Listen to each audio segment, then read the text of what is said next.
High in the Indian Himalayas lies a frozen lake, silent, still. But every summer when the ice melts, something terrifying is revealed. Hundreds of human skeletons. This is Roopkund, also known as Skeleton Lake.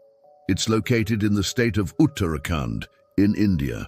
The lake is situated at a staggering 5,000 meters above sea level. That's 16,000 feet. Not exactly easy to get to. The first time we hear about this place is in the 4th century. An ancient Hindu text mentions a lake filled with the bodies of pilgrims. But it wasn't until 1942 that British explorer R.E.B. Naylor actually found the lake. He and his team discovered over 300 skeletons scattered around the lake and floating beneath its surface. Some were complete, others only partial. Many had been ground down to just fragments by the elements. Who were these people? How did they die? The skeletons seemed to be wearing 9th century jewelry, and some were carrying wooden tools. So who were these ancient travelers? Were they local herders or traders from further away? Well, the answer might be more shocking than you think, because according to reports, most of the skeletons showed signs of violent trauma. Many of the skulls appeared to have been crushed by blunt objects. This suggested they hadn't died peacefully. Whatever happened to them, it happened suddenly and violently. Locals began to whisper that the lake was cursed. Explorers claimed that anyone who set foot on the lake would be doomed to wander the earth as a spirit. Okay, maybe that's not a curse.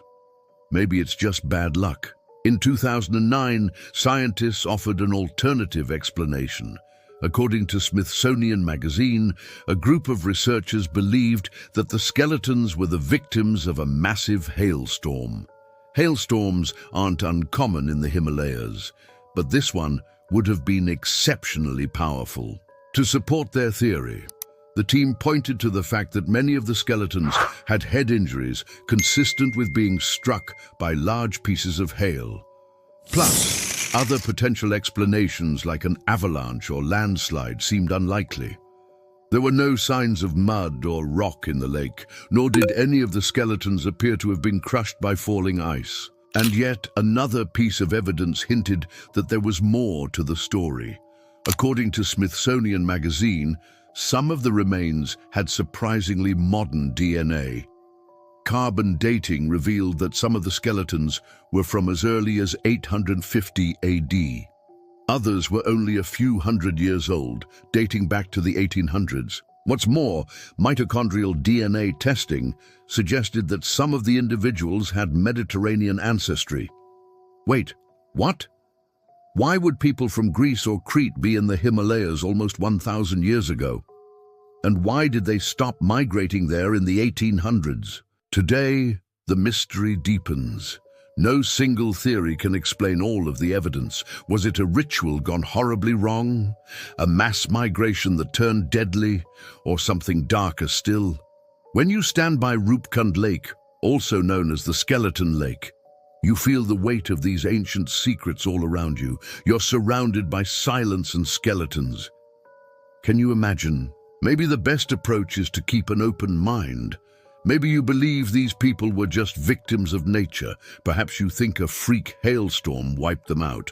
Or maybe you think there was something more, something darker, that ultimately led to their demise. Whatever you think happened to them, one thing's for sure, their story is far from over. It continues to captivate researchers and keep the world guessing.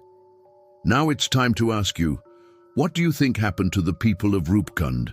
Let us know what you think in the comments. And if you enjoyed this video, don't forget to subscribe. Thanks for watching.